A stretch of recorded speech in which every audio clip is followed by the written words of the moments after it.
The Iran war is entering a highly uncertain and dangerous phase, because what we are seeing right now is diplomacy on the surface and escalation on the ground. Now let's break this down. US President Donald Trump says Iran is ready to make a deal. He claims talks have been very productive. He says Tehran wants an agreement and wants it quickly. He says Iran's military has been destroyed, its leadership has changed, and it has agreed to never pursue nuclear weapons. Nobody knows who to talk to. But we're actually talking to the right people, and they want to make a deal so badly. You have no idea how badly they want to make a deal. Why do you say, what makes you trust? Do you think I trust them? I don't trust them. Then why bother talking to them? Because they're going to make a deal. They're going to make a deal. How hopeful are you that this peace deal will work out with Iran? You're talking about to end it? Well, I think we're going to end it. I can't tell you for sure. You know, I don't like to say this. We've won this. This war has been won. So, President Trump is saying that the war has been won. But at the same time, the United States has put forward a 15-point proposal to end the conflict. The proposal is believed to include conditions related to Iran's nuclear program, missile capabilities, regional activity, and security guarantees. Iran, for its part, has categorically rejected the American narrative. Tehran calls out Trump saying, "Do not call your defeat an agreement." Iran's position remains firm. It will not accept any term under pressure, and it does not view the current situation as a negotiated settlement. Our first and last word has been, is, and will be the same from day one. Someone like us will never come to terms with someone like you, neither now nor ever. And victory is only from Allah, the Almighty, the All-Wise. As diplomatic messaging continues, the United States is simultaneously increasing its military footprint in West Asia. Around 3,000 to 4,000 troops from the 82nd Airborne Division are being deployed. 2 Marine Expeditionary Units, each with about 2,000 to 2,500 Marines, are being sent, including forces led by USS Tripoli and USS Boxer. This brings recent Marine deployments alone to nearly 4,000 to 5,000 personnel. These forces are joining an already massive US presence of nearly 50,000 troops across the region. On paper, there is a 5-day pause in strikes on Iranian energy infrastructure, presented as an opportunity for diplomacy. However, on the ground, the situation remains volatile. Iran continues to retain its retaliatory capability. The Strait of Hormuz remains under pressure, impacting global energy flows, and tensions across the region remain high. This reflects a dual-track strategy, engagement through talks backed by military leverage, and this brings us to the central question. If diplomacy is progressing, why is military escalation continuing? Is this a genuine pathway to peace, or is this a calculated pause designed to strengthen position before a possible escalation? Is a ground invasion of Iran now a real possibility? On this issue, I'm joined by LAPH, Director International Relations. He joins me directly from Jerusalem, Ambassador Veena Sikri and Major General Sudhakarji. Thank you so much. Now, let me straight away go to Ambassador Veena Sikri. Madam,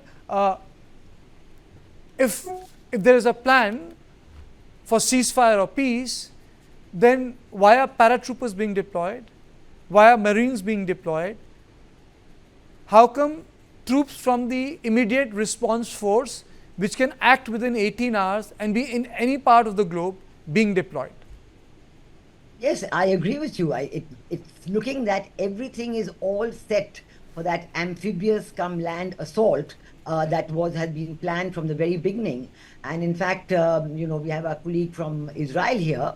I believe that the head of Mossad has said this, that originally they thought that the regime change would happen very quickly, but now it's going to take much longer, and he's spoken about more than a year to complete the regime change process. So I think there are different voices coming out of Israel and USA.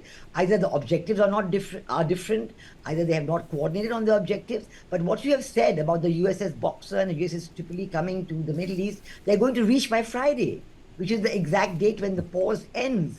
And yes, the USS Gerald Ford and the USS Abraham Lincoln have been withdrawn. One has gone to Crete for repairs and the other has withdrawn, I think, 1,000 kilometers or so from that area. But you have these two big ships coming in. And I think this whole talk about the peace talks is really a mirage, because even the role of Pakistan is now being denied by Iran. Iran has today given a statement rejecting any role for Pakistan. And Iran has even turned back a ship from Pakistan which was trying to exit the Straits of Hormuz, saying you haven't got proper authorization, you're not allowed to go. Pakistan was building up a big drama about them being the key mediator. Prime Minister of Malaysia issued a statement in support of Pakistan. There was news out of USA that Vice President J.D. Vance has already left and is on a plane to Pakistan, and the talks are going to be held in Islamabad. But Iran has completely denied all those talks. They said we are not having any talks directly or indirectly. I think Iran is clearly pushing for direct talks with the USA, but we have to recall that on 28th of February, these very talks brokered by Oman at that time were going on in Geneva, and they were said to be progressing very well. There was talk not of a breakdown, but a breakthrough in the talks. And that, the same commitments that today are being asked of Iran, that stagger your ballistic missile program, no nuclear weapon program, etc. All those were being discussed on 28th of February and had been agreed to in large measure by Iran. But then that assault happened then, and I fear that we're very much in a repeat of that. But I'll come to that, madam, because there is another person who claims that he is part of the entire deal, which is Asim Munir, Field Marshal Asim Munir. But that's a different question. Let me straight away go to L.A. Piesh. L.A., thank you so much for joining me. I hope you are safe in Jerusalem. Thank you. I am safe. Thank you very much. Okay. My question to you is, do you think that it's a ruse, this 15-point plan that is being sent to Iran? And the real deal is what the Americans have done, deployment of 2,000 paratroopers and the 82nd Marine Expeditionary Force, which is now there in the theater? No, I don't think it's a ruse. I do think that when President Trump has always spoken about peace through strength, he means it that way. If there was an agreement with Iran, then maybe things would change. But just the mere fact that President Trump has spoken about discussions about an agreement, discussions about a diplomatic breakthrough, does not mean that the entire war and the war effort stops. He could stop immediately the kinetic warfare for a couple of days, give it a little bit of a break. But the buildup of the troops actually is the leverage that the President Trump needs in order to potentially achieve a legitimate diplomatic breakthrough. It seems like what the president has spoken about, what the Iranians are speaking about, are two very different constellations of what they view as an acceptable agreement. And I think that President Trump is very aware of that. Our colleague just before I was talking about the negotiations that were going on February 28th when the war began. The negotiations, as from the Americans' perspective, what they have said, what Steve Witkoff has said, is that the opening statement of the Iranians is that we are extremely close. We have enough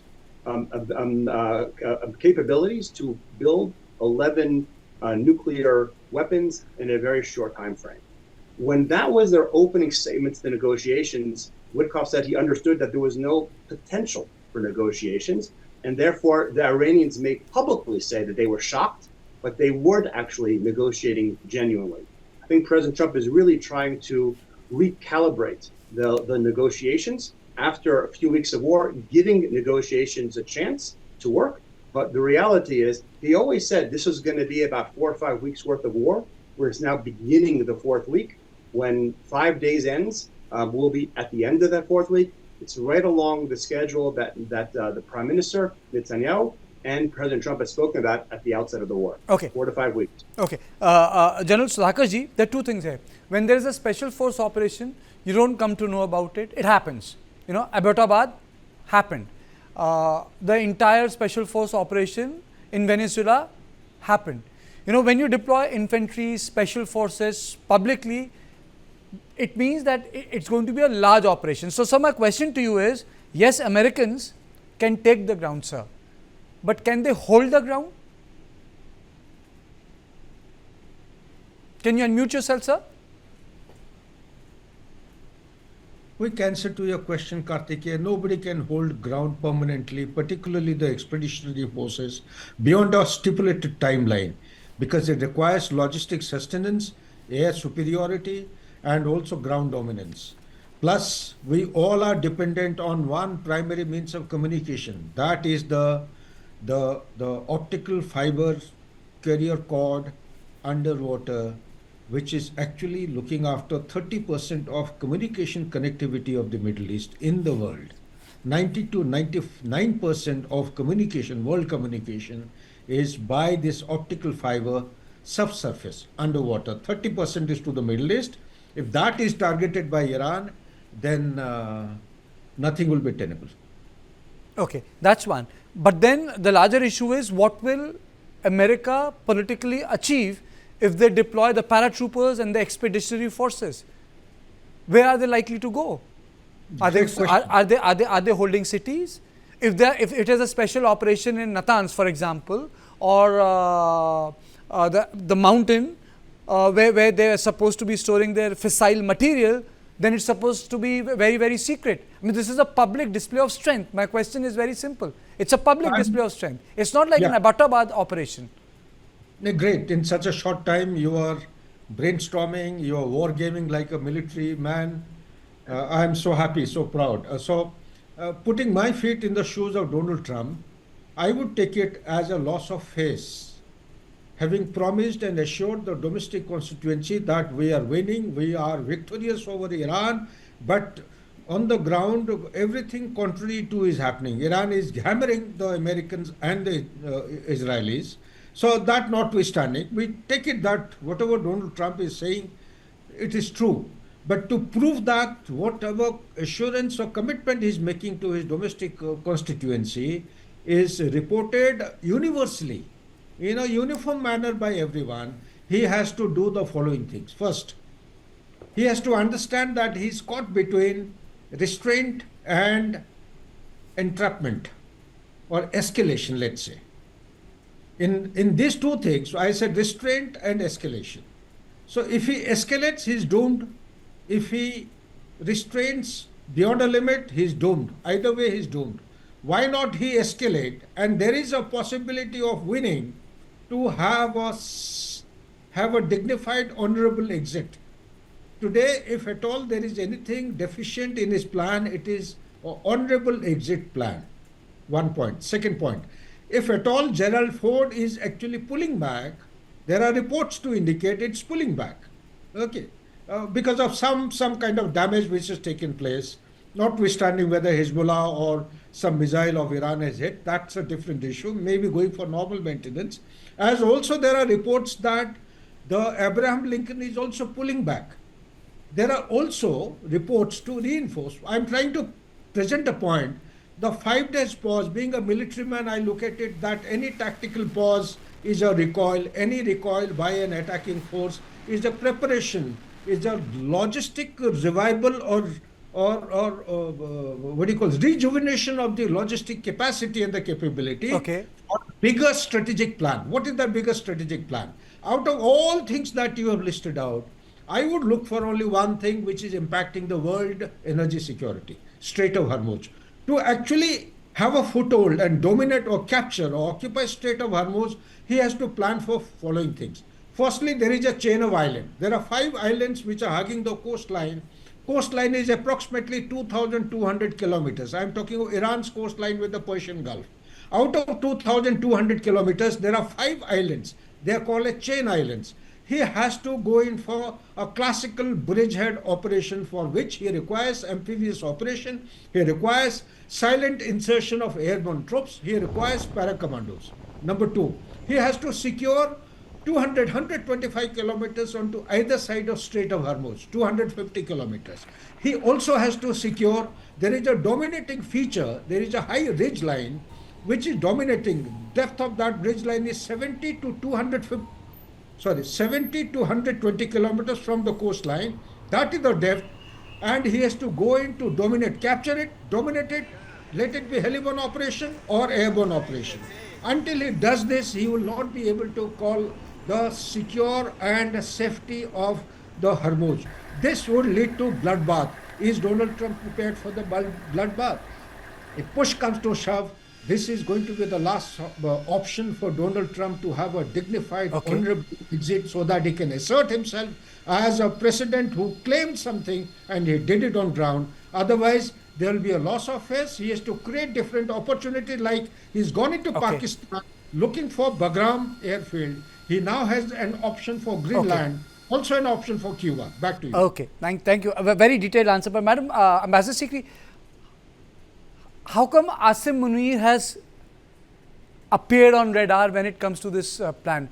How come his name has appeared in the narrative in the last 48 hours that he is the one who's behaving like a modern Yaha Khan? Yeah. Well, actually, I think the drama has unfolded and closed also, because he tried very, very hard to make himself the centerpiece. And I understand that in USA, it is the Pakistan mission which looks after Iranian interests. So they have a kind of a special conduit to the Iranian leaders there, and that is how it all started. And then, so the 15-point plan was given by the Americans to Pakistan to pass it on to Iran. And that's how I think the whole thing started. But there were no talks on this at all at any stage. Neither, I think President Trump himself said he's talking to some Iranians. There was indication that it was the Speaker of the Iranian Parliament, Ghalibaf, who was there. But all that has been completely denied.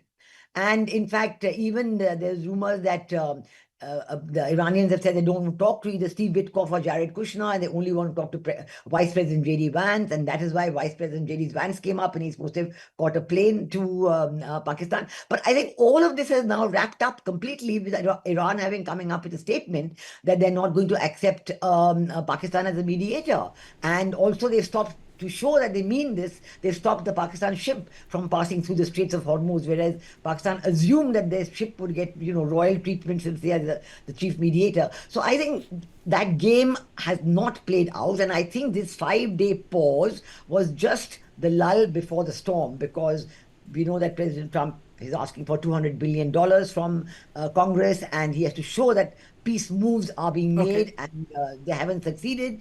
And this seems to be the 2 more days left for the end of the 5 days. Today is Wednesday, day after is the end of the 5 days. And so in 2 days from now, what's going to happen, I think there will be a launch, an amphibious, the 82nd Airborne will bring in the paratroopers, the amphibious assault groups of USS Boxer and USS Tripoli will launch their amphibious assault. The Marine Expeditionary Forces will combine with them. And yes, they may be looking for these 5 islands, as General Sudhakarji has said, or, for guarding that coastline. But whether it will happen or whether the Iranians have already got an answer ready, this is to be seen. The disturbing part is that now Saudi Arabia and UAE, which I believe are both pressurizing USA to continue until the end of regime change. They don't want President Trump to let off in any way. Already Israel is pressurizing even for another year of war to change the regime. And UAE and Saudi Arabia on that side, there is direct talk that UAE and Saudi Arabia may enter the war directly. They may agree to participate in the war. In that case, it becomes a much bigger regional conflict.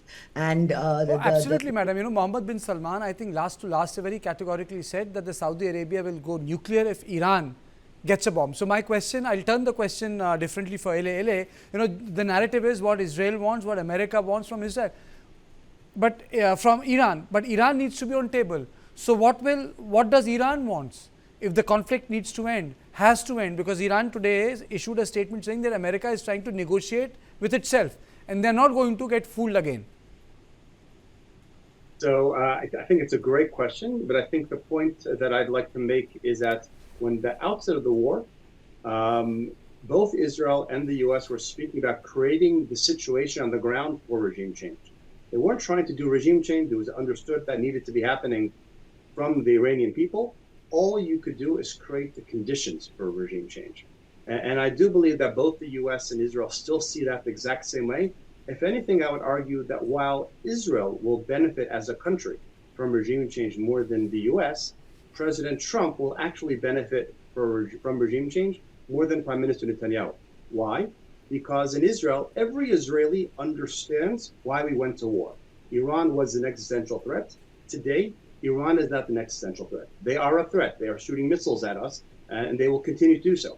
But they don't have the ability to get to the nuclear weapons. Their ballistic capabilities have been decimated. Their military infrastructure has been decimated. And frankly, Israel's proven to itself that its intelligence, its operational capabilities are such that it can go into Iran at any moment. However, in the U.S., many Americans do not understand why this war is taking place. If there is regime change and the regime in Iran ceases from being a country that is antagonistic to the U.S. and now is an ally of the U.S., is a country that works with China and is now confronts China, President Trump can make a very strong case to the American people that this was worthwhile. Anything short of that, I think, is going to be problematic, particularly now that Iran has demonstrated that they can hold the world economy hostage anytime they want by closing the Strait of Hormuz, which is one of the reasons why the previous conversation, Saudi and some of the other Gulf countries may want to get involved.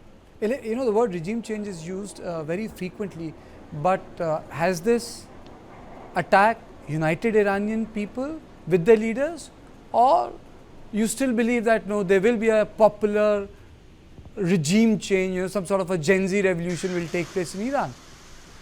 I don't know if necessarily a Gen Z. I think that there will be. I think there will be a change. We are seeing a lot of. I think one of the reasons why we're talking earlier about how there isn't a uniform Iranian response. There's talking in some ways. There seem like there is some discussions. They're saying there's no discussions. Is Pakistan involved? No. I think it's because there is a lack of central control in Iran. Iran was set up to be able to survive with their head decapitated, and they have been able to survive and function with their head decapitated. The problem is for Iran that because there is no central governance, they are going in a lot of different directions, and I think that can only survive for a certain amount of time. Israel has been preventing, destroying the banks that are providing the payments to a lot of the IRGC. They've now missed a few payments. You can start seeing that things are going to start moving away, where you're going to start seeing more and more defections amongst IRGC. We're sensing that already. I think it will continue to get stronger, and more significant people are going to be defecting in the near future. Okay, Sudhakarji, what's your assessment post 48 hours? Post 48 hours, he will extend the tactical pause by another, maybe duration is going to be extended. I believe he's already indicated 1 month tactical pause. This may continue to be extended till such time they actually start negotiating with people who matter in Iran. As on today, Iran is not prepared to talk because none of the demands of Iran, which you asked in the earlier question to one of the panelists, the demand being Iran is looking for a permanent solution. What is the permanent solution? In permanent solution, they want a guarantee that there will be sufficient protection to protect them and prevent any kind of attack against Iran in future, number one. Number two, all the American bases will be done away with. They'll be closed. Number three, there will be a reparation. And number four, I suppose, is their autonomy. They will be allowed to run the country to meet as per the national interest of Iran. These are the four things which has been actually spelled out by one of the leaders. But I don't think any cognizance has been taken by any of the important interlocutor or Donald Trump. Out of 15 points, there is not a single point of Iran which has been factored in, thereby making this proposal absolutely defunct and non-starter. Ambassador Sikri, closing comment from you. One thing is that yes, there is a proposal, but which leader has the authority now left in Iran to negotiate that settlement? I mean, so we are assuming that Mujtada Khamenei has that authority. There are reports that are coming out. There are many people who would not agree for a ceasefire right now. A lot of people within the government of Iran, or so-called federated government of Iran. Yes, I think the decision-making structures in Iran have become a little more opaque, but it is very clear from the action that Iran is taking, say, for example, the hits they've got on Israel. I mean, we've seen so many visuals coming out of Israel, despite, the government of Israel had put some restriction on them, but there are visuals all over the media about the destruction inflicted by Iran. They've broken through the Iron Dome. They've hit near Dimona. They've hit in other cities. They are being named. So obviously there is some kind of a the command and control structure in place in Iran. Now, whether it is under threat or whether it is unified with no threat from the rest of the people of Iran, it seems that the Gen Z that you've spoken about, who had protested earlier, but then very strong action was taken against them by the Iranian regime, and there was a lot of deaths that took place. So whether they are, biding time, whether they still have their contacts with the Mossad and others to get them to come together and raise their head at the right time, or whether the unity which is today in Iran will prevail, this is a question to be seen. And I think a lot of this is going to depend on the action that are going to be taken at the end of 48 hours. I agree with General Sudhakarji that there may be an extension because President Trump has spoken about a 30-day pause, but this pause means nothing because in this pause, Iran is hitting Israel and Israel is hitting Iran. And Iran has hit the gas field in Qatar, the Ras Laffan gas field. Iran has, there's been a fire in the Kuwait airport. There are all kinds of destructions which have come in. So which is showing that there's no meaning to this pause because Iran and Israel are both operating at top gear, as it were, because they haven't stopped at all. So if that pause is not meaningful, it's showing in the American people that yes, there is a pause. We're trying to get the Iranians to see sense. But I do think a land-based assault is imminent. That is what I do. I really don't know what American people know. I saw a tweet today and I was horrified. A reporter went to one of the beaches and was asking questions. Some of them did not have an idea where Venezuela is. One confused Iran with Iraq. One did not know there was a war which is taking place in West Asia, and one was really surprised that American troops have been deployed abroad. And when you go out, poor people standing in line for LPG would know more of foreign policy and India's position than the privileged ones on the East Coast. Sudhakarji, 30 seconds. I have to close the show. Yeah, but this is an extension of Ambassador Ma'am has just articulated. I totally second whatever she has said. Just keep in mind, since you are dwelling with the military subject as like a military man, the troop quantum required for an operation to secure Strait of Hormuz will be something close to 2 divisions for attack, 1 airborne division for the aerial insertion, 1 helicopter brigade equivalent brigade force for the insertion, and 1 full corps to remain standby. And amphibious force will be anything between 3,000 to 7,000 troops with requisite vessels to support them. This is the backbone requirement to progress any kind of military operation, and the body bags could be any number because they're simply waiting for the Americans to land on the coast. Okay.